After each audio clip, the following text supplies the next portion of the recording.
우리 다 함께 사도신경으로 신앙 고백하면서 새벽 예배 하나님께 드리겠습니다. 전능하사 천지를 만드신 하나님 아버지를 내가 믿사오며 그 외아들 우리 주 예수 그리스도를 믿사오니 이는 성령으로 잉태하사 동정녀 마리아에게 나시고 본디오 빌라도에게 고난을 받으사 십자가에 못 박혀 죽으시고 장사한 지 사흘 만에 죽은 자 가운데서 다시 살아나시며 하늘에 오르사 전능하신 하나님 우편에 앉아 계시다가 저리로서 산자와 죽은 자를 심판으로 오시리라. 성령을 믿사오며 거룩한 공예와 성도가 서로 교통하는 것과 죄를 사하여 주시는 것과 몸이 다시 사는 것과 영원히 사는 것을 믿사옵나이다. 아멘. 찬송가 486장 찬양하겠습니다. 486장입니다.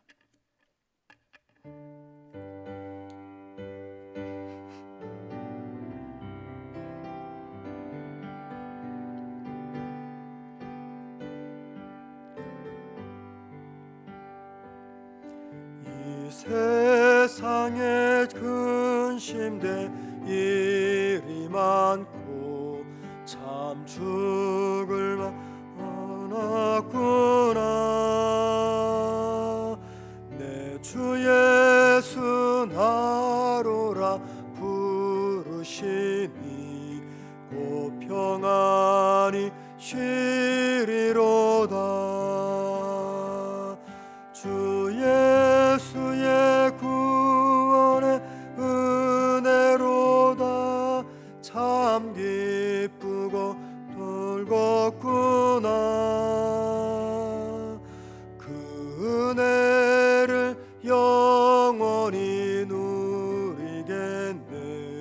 곧 평안히 쉬리로다. 이 세상에 곤고한 일이 많고 참 쉬는 날 없었구나. 내 주 예수 날 사랑하시오니 곧 평안히 쉬리로다. 주 예수의 구원의 은혜로다. 참 기쁘고 즐겁구나. 그 은혜를 영원히 누리겠네. 참 편안히 쉬리로다. 이 세상에 죄악된 일이 많고 참 죽을 일 쌓였구나. 내 주 예수 날 건져 주시오니 곧 평안히 쉬리로다. 주 예수의 구원의 은혜로다. 참 기쁘고 즐겁구나. 그 은혜를 영원히 누리겠네. 곧 평안히 쉬리로다. 하나님 말씀 함께 보겠습니다. 베드로전서 1장 13절에서 17절까지 보겠습니다. 베드로전서 1장 13절에서 17절입니다.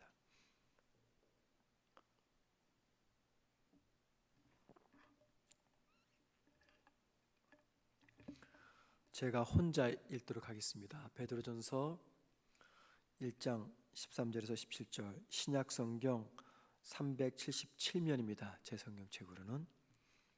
먼저 읽겠습니다. 그러므로 너희 마음의 허리를 동이고 근신하여 예수 그리스도께서 나타나실 때 너에게 가져다 주실 은혜를 온전히 바랄지어다. 너희가 순종하는 자식처럼 전에 알지 못할 때 따르던 너희 사욕을 본받지 말고 오직 너희를 부르신 거룩한 이처럼 너희도 모든 행실에 거룩한 자가 되라. 기록되었을 때 내가 거룩하니 너희도 거룩할지어다 하셨느니라. 외모로 보시지 않고 각 사람의 행위대로 심판하신 이를 너희가 아버지라 부른즉 너희가 나그네로 있을 때를 두려움으로 지내라. 아멘. 자, 우리 지난주에는요 13절 말씀을 가지고 구원의 소망을 가지고 살아가는 성도는 고난이 우리의 마음과 생각을 통제하지 못하도록 우리의 생각을 잘 절제해야 된다 말씀드렸습니다. 고난이 너무 우리 마음과 생각을 사로잡으면 구원의 소망을 가진 자처럼 살지 못하기 때문에 고난이 찾아올 때 생각의 절제를 잘 해야 된다. 그래야지 구원의 소망, 미래의 소망을 지킬 수 있다. 그 말씀을 전해드렸습니다. 자, 오늘 계속해서 14절과 17절 말씀을 가지고요 조금 더 말씀을 살펴봅니다. 14절과 17절 말씀은 구원의 소망을 가진 성도가 지녀야 될 자세 두 가지가 무엇인가를 소개해 주고 있습니다. 먼저 본문 14절과 17절은요 구원의 소망을 주신 하나님, 저와 여러분에게 구원의 소망을 주신 하나님을 아버지라고 하고 그 소망을 받은 우리를 그분의 자녀라고 합니다. 14절 말씀 보면 너희가 순종하는 자식처럼 이라고 말합니다. 우리를 자식이라고 말하고요 17절 보십시오. 이는 너희가 아버지라 부른즉 우리에게 구원의 소망을 주신 하나님을 아버지라고 말하고 있습니다. 자, 베드로는 오늘 본문에서 믿는 성도와 그리고 하나님의 관계를 아버지와 자녀의 관계라고 설정을 합니다. 아버지와 자녀의 관계. 자, 그리고 자녀인 성도가 해야 될 일이 무엇인가? 그것은 아버지 말씀에 순종하는 것이다 라고 말합니다. 14절 말씀 다시 보세요. 너희가 순종하는 자식처럼 이라고 말합니다. 즉 너희가 하나님을 아버지라고 부르는 하나님의 자녀라고 한다면 순종해라 그 말입니다. 순종. 자, 그렇다면 하나님 아버지에게 자녀인 우리는 어떤 순종을 해야 될까요? 하나님께서 자녀인 우리들에게 어떤 순종의 영역을 요구할까요? 어떤 영역에서의 순종을 요구할까요? 다시 14절 말씀 보십시오. 뒷부분 전에 알지 못할 때에 따르던 너희 사욕을 본받지 말고 라고 말합니다. 여기 전에 알지 못할 때 이 말은 구원의 소망이 없을 때 그 말입니다. 하나님을 알지 못할 때, 하나님을 믿지 않았을 때, 하나님의 자녀도 아니고 구원의 소망, 미래의 소망도 가지고 있지 않았을 때 그때 따르던 사욕을 본받지 말라. 즉 예수 믿기 이전에 행했던 사욕을 이제는 본받지 말라 그 말입니다. 예수 믿기 이전의 삶의 특징을 사욕을 따르던 삶이었다고 말합니다. 미래의 소망, 구원의 소망을 갖기 전에 삶의 특징을 가리켜서 사욕을 따랐던 삶이다 라고 말하는데 이 사욕이 무엇입니까? 사욕은 다른 말로 말해서 욕구라는 뜻입니다. 욕구. 그래서 예수 믿기 이전에 하나님을 아버지라고 고백하기 전에 구원의 소망, 미래의 소망이 없었던 우리의 삶의 특징을 가리켜서 욕구를 따라 살았던 삶이다. 그 이야기를 하고 있습니다. 예수 믿기 전에 저와 여러분은 욕구에 충실한 삶을 살았습니다. 자, 그런데 예수를 믿고 구원의 소망을 품고 미래의 소망을 품고 살아간다면 더 이상 욕구가 이끄는 대로 살아서는 안 된다라고 당부하고 있습니다. 15절과 16절은요 욕구가 이끄는 대로 사는 삶과 반대되는 삶을 가리켜서 거룩한 삶이다 라고 말합니다. 거룩한 삶. 베드로는 이런 이야기를 하고 있습니다. 만일 성도에게, 만일 저와 여러분에게 미래의 소망이 있다면, 그리고 하나님을 아버지라고 고백한다면 그 말씀에 순종해야 되는데, 그 순종은 다른 말이 아니라 이전에 미래의 소망이 없었을 때, 예수를 믿기 이전에 욕구를 따랐던 삶을 이제 청산하고 하나님의 거룩한 삶을 살아가야 된다. 즉 거룩한 삶에 대한 순종을 요구하고 있습니다. 자, 그러면서 15절에 말하기를 이렇게 말하죠. 내가 거룩하니 너희도 거룩하라 라고 말. 16절에서 내가 거룩하니 너희도 거룩할지어다. 여기 내는 하나님이고 너희는 자녀인 저와 여러분을 이야기합니다. 여러분, 우리가 잘 아는 게 있죠. 어떤 경우에도 자식은 부모를 닮습니다. 종종 속썩이는 자식들에게 저거 누구 닮아서 저러나 라고 말할 때가 있습니다. 닮긴 누구 닮습니까? 부모인 저와 여러분을 닮죠. 자식은 부모를 닮습니다. 웃는 모습을 닮고요, 성격을 닮습니다. 음식을 좋아하는 입맛도 부모를 닮고 잠자는 버릇, 말하는 습관, 많은 것에서 자식은 부모를 닮습니다. 부모 닮지 않으면 그 내 자식이 아니죠. 외모뿐만이 아니라 성격도 꼭 부모를 닮습니다. 자, 하나님은 우리의 아버지라고 말했고 우린 그분의 자녀라고 관계 설정을 해 놓았어요.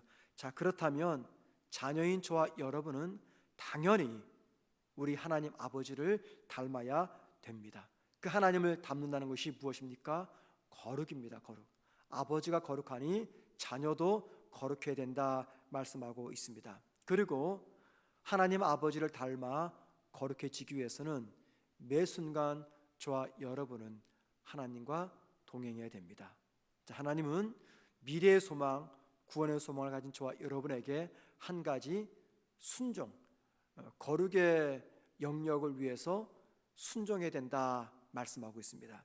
자, 두 번째입니다. 17절에서 베드로는요, 우리가 이 땅에서 하나님을 닮아 거룩한 삶을 살아내는 순종을 하기 위해서는 이유, 동기가 필요함을 이야기합니다. 왜 우리가 하나님을 닮아 거룩한 삶을 살아야 되는가? 왜 우리가 아버지를 닮아 이 땅에서 거룩한 삶을 살아야 되는가? 그 이유, 그 동기를 제시하는데 17절 말씀 보십시오. 각 사람의 행위대로 심판하시는 이를 너희가 아버지라 부른죽이라고 말합니다. 바로 이 말씀이 거룩한 삶을 살아야 되는 이유와 동기입니다. 각 사람의 행위대로 심판한다 그 말입니다. 우리가 이 땅에서 살았던 행위대로 아버지 하나님의 심판을 받기 때문에 우리는 거룩해야 된다라고 당부합니다. 이 심판은요, 성도가 하나님 나라에서 배제되는 심판이 결코 아닙니다. 이 말씀에서 말한 심판은 우리가 구원의 대상에서 제외되느냐 포함되느냐 구원의 심판을 말하는 것이 아니라 이 땅에서 구원받은 성도가 살아왔던 행위에 대한 심판을 말씀하고 있습니다. 그리고 이 심판은 미래에 이루어질 심판을 이야기합니다. 자, 베드로는요, 오늘 본문에서 무슨 말을 하냐면은 미래의 심판을 이야기합니다. 그런데 우리가 앞서 보았던 본문 앞에서 베드로는 뭘 이야기했냐면 미래의 소망을 이야기했습니다. 베드로는 지금 고난받고 있는 그의 수신자들에게 지금 미래의 소망과 함께 미래의 심판 이야기를 하고 있습니다. 여러분, 왜 사도 베드로가 고난받는 성도에게 미래의 소망이면 충분한데 굳이 왜 두려운 미래의 심판 이야기를 하고 있는 것입니까? 그것은요, 지금 이들은 깊은 고난 중에 있습니다. 고난이 계속되면은요, 고난이 힘들어서 나도 모르게 거룩하게 살려는 그 마음을 잃어버리게 됩니다. 여러분 안 그렇습니까? 우리가 너무 긴 고난 중에 있으면요, 믿음대로 살아가는데 별로 관심이 없습니다. 아니, 지금 내가 당장 먹고 살 문제로 죽겠는데 무슨 믿음의 진리를 따라 살아가는데 최우선순위를 두겠습니까? 지금 내 몸에 건강에 위기가 찾아와서 곧 죽을 것 같은 아픔을 겪고 있는데 어떻게 내 마음속에 거룩하게 살아야지, 그런 생각이 듭니까?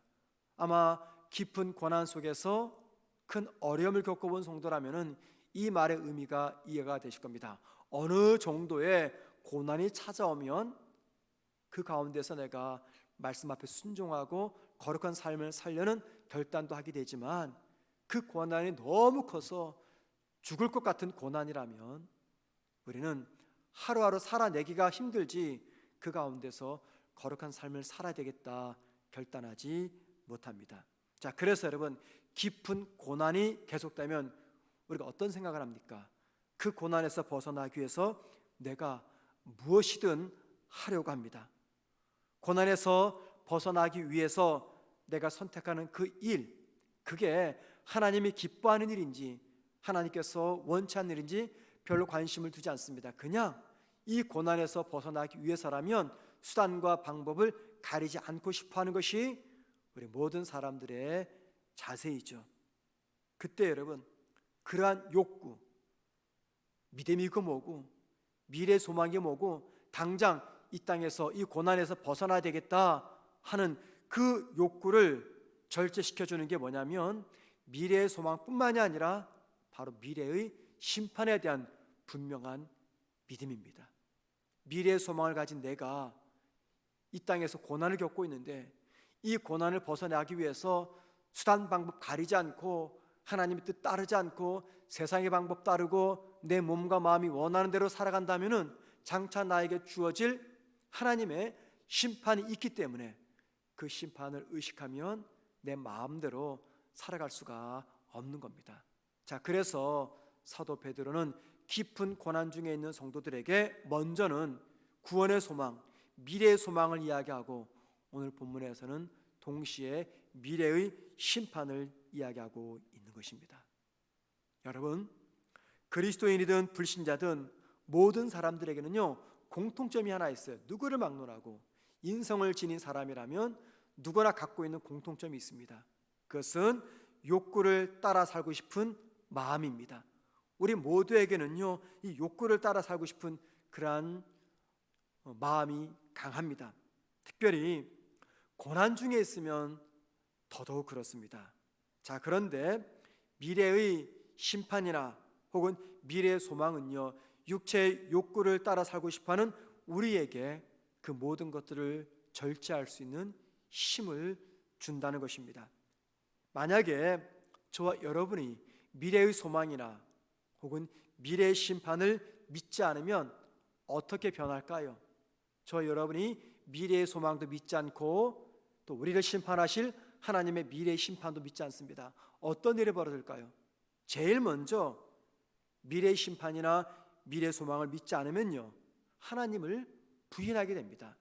미래의 소망, 미래의 심판을 믿지 않는다 그 말은 곧 하나님을 내가 믿지 않는다 그 말입니다. 자, 하나님의 존재를 부정하면 어떻게 됩니까? 우리의 삶이 편할까요? 힘들까요? 편합니다. 하나님의 존재를 믿지 않으면 우리 삶은 너무나 편합니다.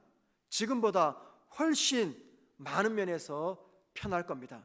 당장 이 이른 새벽에 여러분 조용히 가족들 깰까 봐 숨죽이면서 컴퓨터 켜놓고 컴퓨터 앞에서 혹은 스마트폰 앞에서 이 이른 새벽 이 이상한 행위를 하지 않아도 될 겁니다. 무엇보다 내 몸과 생각이 원하는 대로 살아가도 우리 마음이 편안합니다. 예수 믿기 때문에 가장 힘든 것 중에 하나가 뭡니까? 불신자들은 걱정하고 불신자들은 염려하는 그 문제, 불신자들은 이것이 염려라고 생각되지 않는 그 문제를 저와 여러분은 염려라고 생각해서 걱정하면서 살아갑니다. 그래서 그 문제 때문에 세상 사람들은 조금 더 신경 쓰지 않는 그 문제 때문에 저와 여러분은 매일매일 마음의 갈등을 겪으면서 살아갑니다.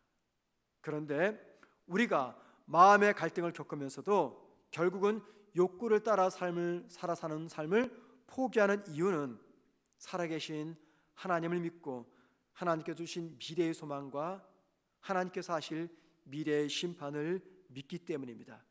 무엇보다 살아계신 하나님이 나의 아버지가 되심을 늘 의식하며 살아가기 때문에 욕구를 따라 살지 않게 되는 것입니다. 하나님을 아버지라고 믿고 미래 소망과 심판을 믿으면요 그 믿음과 소망 때문에 우리의 입맛이 바뀝니다. 어떤 입맛으로 바뀝니까? 거룩한 삶을 살아가려는 입맛으로 바뀌게 됩니다. 하나님의 말씀에 순종하려는 입맛으로 바뀌게 됩니다.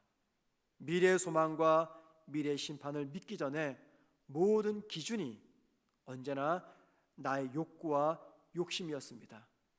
그리고 이 세상은 내 삶의 교과서였습니다. 세상을 보면서 세상을 기준 삼아서 살아갔습니다. 그러나 미래의 소망과 심판을 의식하면 내 삶의 교과서는 더 이상 세상이 아니라 하나님 아버지가 되고, 삶의 모든 기준은 내 욕구가 아니라 하나님 아버지가 됩니다. 베드로는 믿는 성도를 가리켜 이 땅을 지나가는 순례자, 곧 나그네라고 이야기했습니다. 그리고 이 땅에서 순례자로 살아가며 나그네로 살아가는 우리 모두는 두 가지를 꼭 기억해야 됩니다. 미래의 소망을 잃어버리지 않으려면 하나님을 닮아서 욕구를 이기면서 거룩하게 살아가야 됩니다. 그 거룩한 삶을 살아가는 이유와 동기는 바로 미래의 심판이 있기 때문입니다. 또한 동시에 미래의 소망을 잃어버리지 않으려면 고난 중에서 저와 여러분은 하나님 말씀 앞에 순종하면서 살아가야 됩니다. 이 두 가지를 잊어버리지 않을 때 고난 가운데서도 믿음의 사람으로서 바르게 이 땅을 살아갈 수가 있습니다. 우리의 최종 목적지는 하나님의 나라입니다. 그 나라 갈 때까지 우리는 수를 셀 수 없을 만큼 그리고 크고 작은 유혹들을 받게 됩니다. 그리고 그 유혹에 어떤 때는 무너지기도 하고 어떤 때는 그 유혹을 물리치기도 합니다. 이 싸움은 오랫동안 지속이 되는 싸움입니다. 오늘도 저와 여러분은 이 싸움에 참가하고 있습니다. 이 싸움에서 우리 모두가 패하지 않고 승리하려면 우리의 시선을 하나님께 두어야 됩니다. 나와 하나님과의 관계 설정을 분명히 해야 됩니다. 하나님은 나의 아버지고 나는 그분의 자녀입니다. 하나님은 나의 아버지이시자 동시에 자녀인 내 삶을 심판하시는 공의로운 심판장이 되십니다. 아버지이자 공의로운 심판장이신 하나님께 집중할 때 하나님 말씀에 순종하며 욕구를 따르지 않고 하나님의 뜻을 따라 오늘도 저와 여러분 말과 행위에서 거룩한 삶을 살아갈 수가 있습니다. 오늘도 우리의 시선을 하나님께 두면서 살아가는 복된 하루가 되기를 주님의 이름으로 축원을 드립니다. 기도하겠습니다.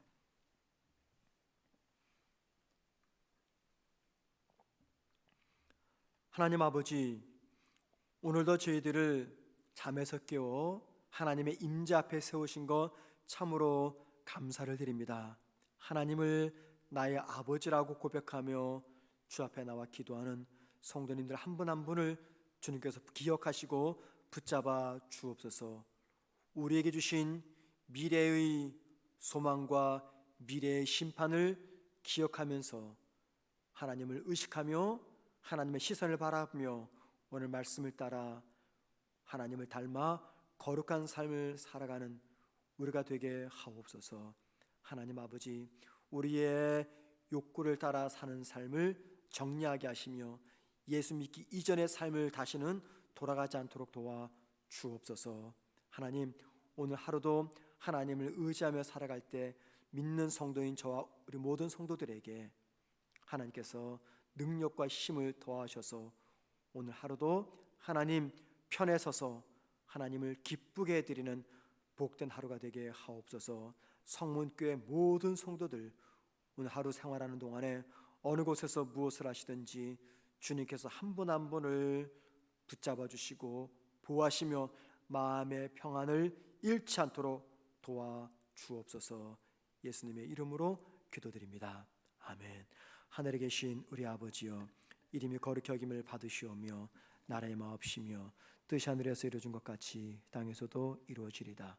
오늘날 우리에게 일용할 양식을 주옵시고 우리가 우리에게 죄 지은 자를 사하여 준 것 같이 우리 죄를 사하여 주옵시고 우리를 시험에 들게 하지 마옵시며 다만에게서 구하옵소서. 대개 나라와 권세와 영광이 아버지께 영원히 싸움나이다. 아멘. 기도하시겠습니다. 기도하실 때 이번 한 주 동안에 코로나 감염 확진자 수가 줄어들어서 국민들이 힘들지 않게 해달라고 기도하십시다. 두 번째는요, 코로나의 두려움 때문에 우리 성도들의 믿음이 약해지지 않도록 기도했으면 좋겠습니다. 세 번째는 성문교회 성도들 중 한 분도 코로나 감염되지 않도록 하나님 도와주십시오. 기도했으면 좋겠습니다. 마지막 네 번째 기도입니다. 오늘도 하나님 아버지와 동행하여 하나님께서 원하시는 삶을 살 수 있게 해달라고 기도했으면 좋겠습니다. 여러분 화면에 뜨는 기도 제목 보시면서 우리 다 함께 기도하시겠습니다. 기도합니다.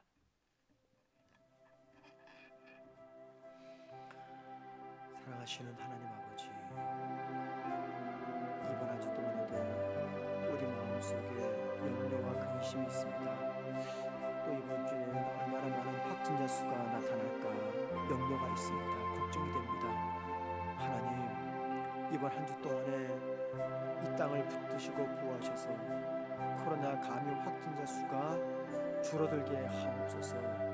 그리하여 국민들이 힘들지 않도록 하나님께 속히 이전의 삶을 허락하여 주옵소서. 하나님, 코로나의 두려움 때문에 우리의 믿음이 많이 약해지고 있습니다. 사랑하는 주님, 오늘 베드로가 삶의 고난 중에 있는 성도들에게 미래의 소망과 함께 미래의 심판을 기억하라고 말했던 것처럼 우리 모두도 장차 만날 하나님을 바라보게 하옵소서. 그리하여 이 코로나의 위기 가운데 두려움 속에서도 하나님을 사랑하는 우리의 믿음과 하나님을 섬기는 우리의 믿음의 열정이 식어지지 않도록 도와주시옵시고, 하나님, 우리의 믿음을 강하게 붙잡아 주옵소서. 우리 성문교회 모든 성도들 이 코로나라고 하는 고난 가운데서도 우리의 믿음이 결코 약해지지 않도록 하나님 붙잡아 주옵소서. 사랑하는 주님이여, 우리 성문교회 모든 성도들 한 분도 코로나에 감염되지 않도록 아버지 하나님께서 특별한 은혜를 베풀어 주옵소서. 어느 곳에서 무엇을 하든지 하나님 아버지 확진의 위기 속에서 우리 모든 성도들을 오늘도 보호하여 주시고 지켜 주옵소서. 사랑하는 주님, 저희들에게 믿음의 소망을 주셨는데 그 소망을 잃어버리지 않도록 하나님, 주님 믿기 이전의 삶을 행하지 않도록 도와주옵소서. 내 육신의 욕구를 따라 살지 않도록 도와주시고 세상을 보며 세상을 닮지 않도록 우리를 도와주시길 간절히 기도합니다.